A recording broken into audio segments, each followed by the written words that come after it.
Hey everyone, and welcome back to my channel.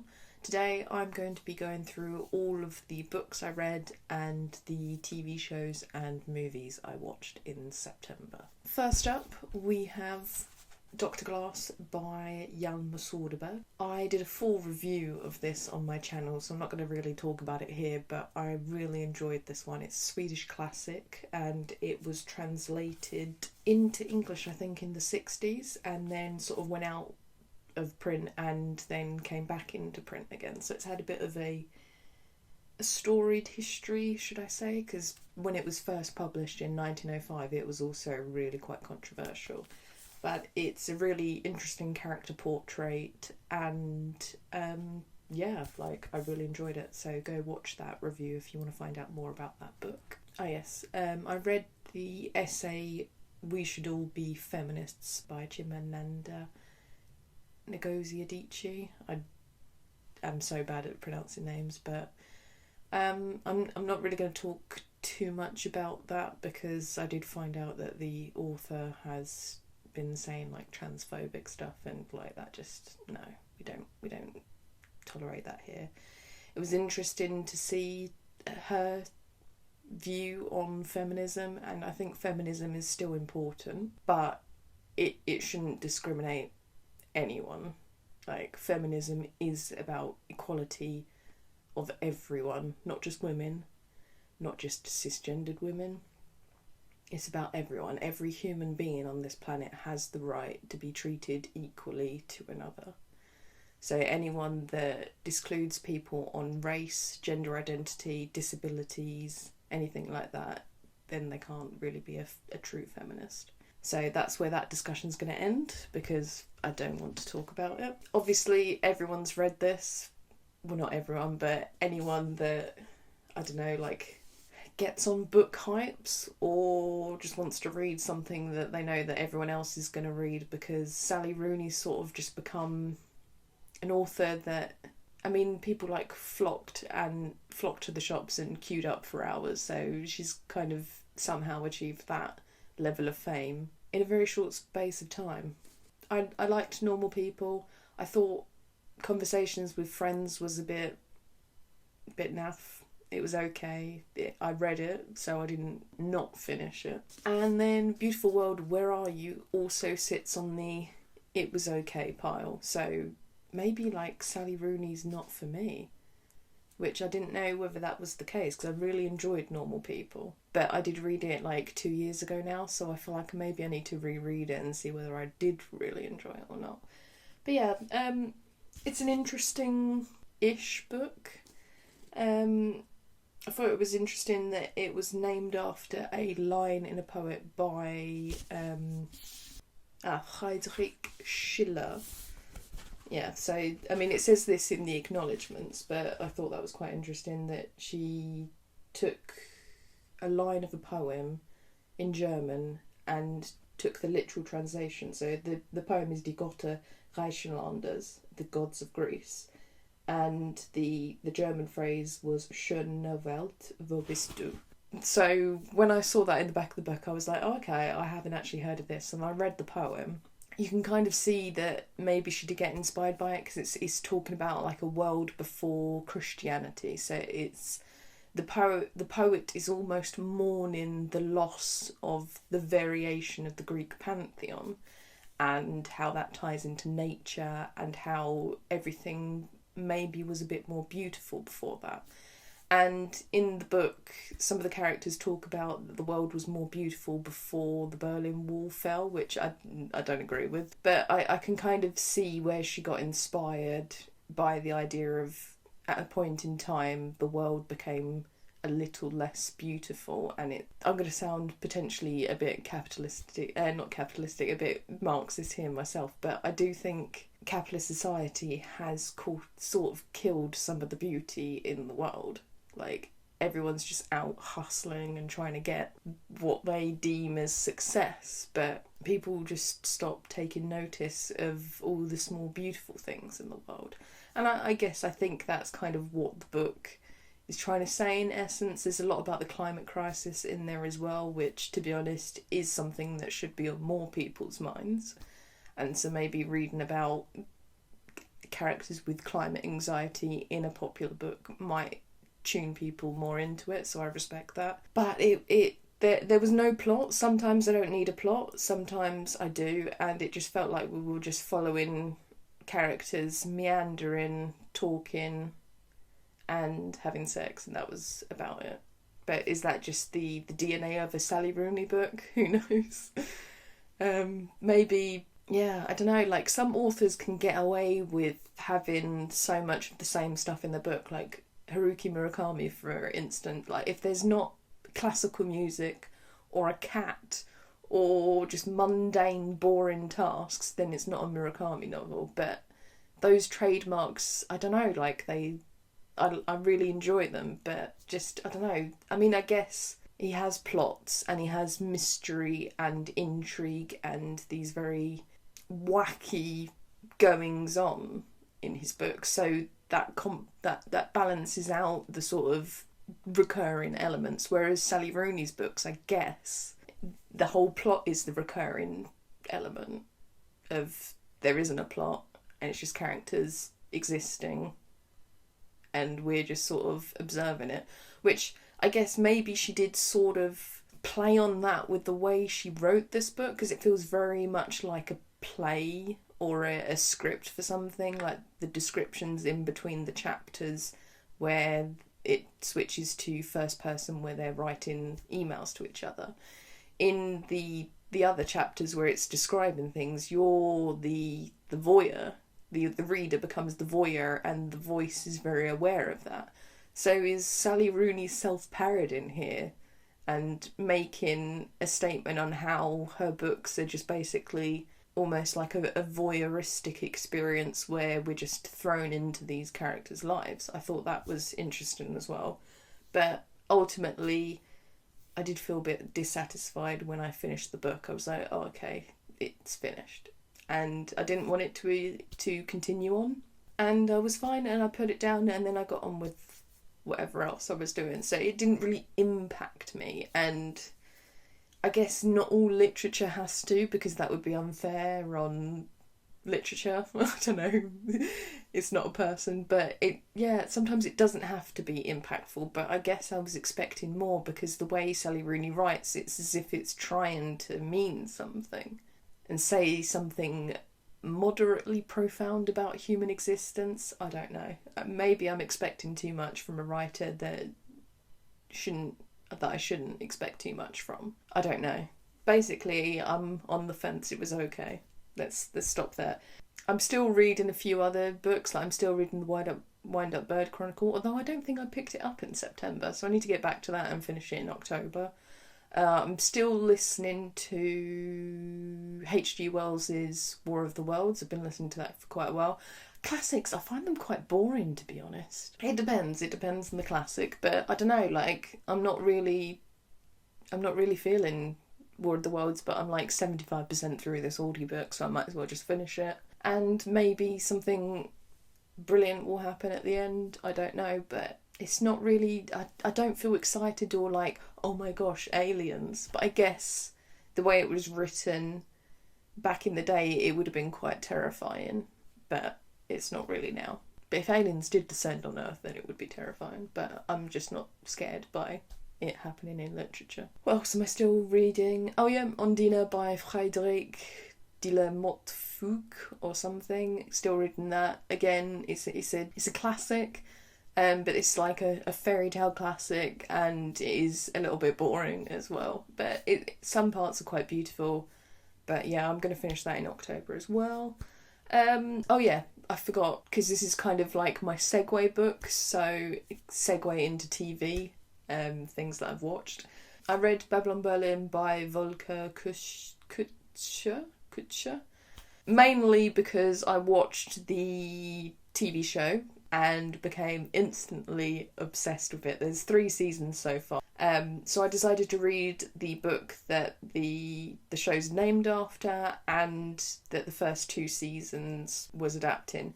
And can I just say, it's totally different. And to be honest, I actually prefer the TV show to the book. I know, like, people You just don't do that. I'm going to just say it. I think the adaptation is so much better for quite a lot of reasons.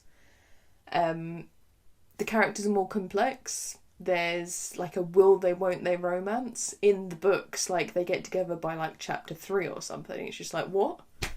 Where's the build up and the tension and just you frustratedly shouting at the screen, just be together, but they can't, and just that whole drama, like that wasn't in the book, and I was just like really disappointed, because I think that's one of the, I don't know, like one of the best things about the show is how these characters just drift around each other, but you know that they should be together, but they shouldn't be together, and it's just a whole dilemma.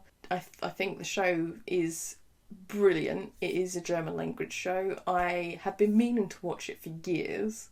I don't know why I didn't watch it sooner. And thankfully season 4 does come out next year, so I'm excited to watch it. I might continue reading the series just as a, I don't know, out of morbid curiosity to see how different it is. And maybe I would have really enjoyed the book if I hadn't seen the show first. So I've got to kind of give it a bit of slack. And some of the high points of the book is how it describes things. Like, clearly the author knows a lot about 1930s. Oh yeah, I didn't tell you what Babylon Berlin's about. It's basically about this inspector called Gerion Rath, and he is exploring like the underbelly of German society between the world wars. So it's in the Weimar Republic during the late 20s. He has to investigate loads of crimes.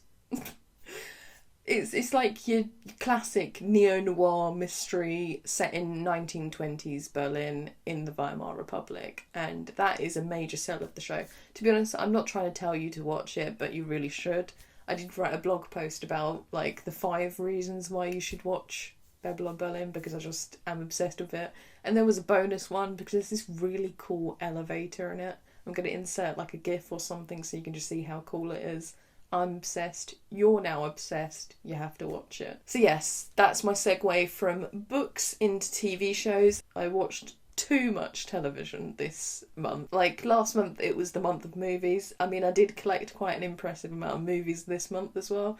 But television shows, bloody hell. So watched Babylon Berlin, amazing, brilliant. I also watched another couple of German shows because I'm learning German and I don't know, like I'm obsessed at the moment. Like half of language learning is immersion, so I thought let's just watch loads of shows. So the other German TV shows I watched were Bad Banks, which is on Walter Presents on Channel 4 or All 4 catch up in the UK, and also The Same Sky. So Bad Banks is about like bad banks. It's corrupt financial drama, and there's this young woman who just gets caught up in this massive scandal, and she's just trying to navigate it but also keep her job and fuck over some other people in the process. It's really good. It's got Paula Beer from Ondina and Transit in it. She's a really cool German actress, and to be honest, she was one of the main reasons why I started watching the show, and then I just kind of got sucked in. And then the other show is The Same Sky, and it's set during the 1970s, and it's a spy drama about a operative who goes to West Berlin to seduce a woman to find out information about because she works in a sort of government facility. Yeah, so he goes over there to seduce her and trying to get some information out of her. Interesting. Love period dramas, especially with Cold War elements. Like, I think the Cold War is one of the most fascinating pieces of modern history of how paranoia, propaganda and social development was happening at the same time as all this weird, bizarre stuff. And yeah, it's quite interesting. Yeah, so those are the dramas. Sex Education I watched as well. Love that show. Brilliant. It's just so funny. Wolf, a forensics like comedy drama series with Babu Sise in it. That was quite good. The Chestnut Man, Kastenjaman. Oh, learn a new Danish phrase. That came out like a couple of days ago on Netflix. I binged it immediately because it's like Nordic noir, set in Denmark during autumn where everything just looks gorgeous and like just the shades of red and gold. Apart from all the murdery stuff, like that really made me want to just go to Denmark for the whole of autumn. But yeah, it was quite good. Typical Nordic noir murder mystery. Love it. Binged it. Don't regret it. And finally, Foundation. It's an ongoing series. I reviewed the first 2 episodes and sort of compared it to the book. I mean, I think I really criticised it, but I actually did enjoy the show.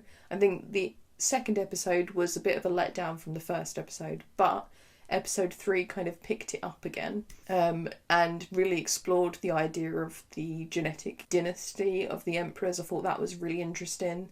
Mediations on death and legacy, that was quite cool. And then like the second part of the third episode sort of explored, because there was a time jump, like there was a massive time jump. I was like, oh okay, wow, we're doing that. And it was navigated okay. The only critique I have is the gender-swapped female characters. In the books, these characters didn't have partners, they were men, and they were just sort of solitary men. In this, they've been swapped to women, and they both have on-screen love interests that we see them with, and it's just like, really? So you're saying that perhaps if they were men, they would be solitary, but because they're women, they've got to have lovers? I don't know what that's all about. But maybe I'm just a raving feminist. This video is going to take centuries to get through, so I'm going to go on to films now, and I might just list off the films I've watched rather than talk about them too much. So Raw, which is like a French-Belgian film, that was weird, that was bizarre. It's about a woman that is adamant she's a vegetarian but then eats meat and then starts eating humans. Bizarre. It's all about, there's a particular genre of film that I've noticed in European cinema. I've seen like 2 other movies or maybe 3 other movies about this, and it's about adolescent women becoming animalistic as a metaphor for growing up and becoming a woman. I don't know what it is, but it's a genre. Animalistic coming of age stories. Yeah, that's enough of that. The Witch with Anya Taylor-Joy, directed by Robert Eggers. Brilliant, and I would most definitely like to live deliciously. That's all I've got to say on that. Shang-Chi, rather cool. Introduction to a superhero, Tony Leung, like legend, the man, the myth, the legend. The only thing I would criticise is the father and son discord in that film. Felt a bit cliche, and yeah, it was a bit predictable, but it was enjoyable. Rewatched Transit by Christian Petzold, even better the second time around. Also rewatched Clockwork Orange in the cinema because it's 50 this year. Can you believe it? Clockwork Orange is 50 years old. So they re-released it in 4K and it was shown in the cinema. I went to the cinema, there was like 2 other people there, so I pretty much had the screen to myself, and that was cool. And I love that movie. Like, just, the set designs. And then for a few days afterwards I had Singing in the Rain stuck in my head, and I felt a bit weird about it because, yeah, it's a bit problematic. I watched Justice League Snyder Cut. Much better, but did it really have to be that long? It was basically a mini-series, but good points on it. Cyborg was much more developed. Henry Cavill didn't have the terrible CGI on his face that he had in the theatrical version. And, I mean, Aquaman is always hot, so... And then I stupidly watched Wonder Woman 84. What a load of trash. I mean, the 80s aesthetic was kind of cool. It was just a bit too ridiculous. Like, I was okay with the Barbara character until she turned into a cat. Yeah, so that was kind of the final straw in the movie. And then the final film I watched this month was The Bitter Tears of Petra von Kant by Rayna, Verna, Fassbinder. So I've been watching his movies for a couple of months now, just slowly working my way through his filmography, and I really like the way he directs. This story is about a woman called Petra von Kant, and she is a fashion designer, and she's been married twice and twice divorced, but I don't know whether to say she's a lesbian or whether she is technically bisexual because she has been in opposite sex marriages. I'm not too sure. But she's fallen in love with a woman, and it's just about this power struggle between the women in the house, because she also has an assistant who sort of lingers in the shadows. It's all set as well in the same apartment, but the way Fassbinder shoots, it doesn't feel like the set gets stale ever. There's always like a new angle that we see things unfold from, and I thought that was really interesting. And so the very nature of it being set all in one place, it feels very much like a play, and I think originally the film was written as a play and performed as a play, and then Fassbinder turned it into a movie. And then the fact that it's all set in one place, it kind of acts as a metaphor for the entrapment of the character, but now we're getting into pretentious territory. So I'm probably going to stop analysing them. What else did I think was cool? Some of the outfits in the film are stunning, beautiful, amazing. And yeah, I just thought it was really brilliant. And what a way to finish the month. I think we're done here. So thank you for watching. And if you like this video, please give it a thumbs up. Let me know down in the comment section what you read and watched this month, and like what was your favourite. And I will see you again very soon. Take care. Bye bye.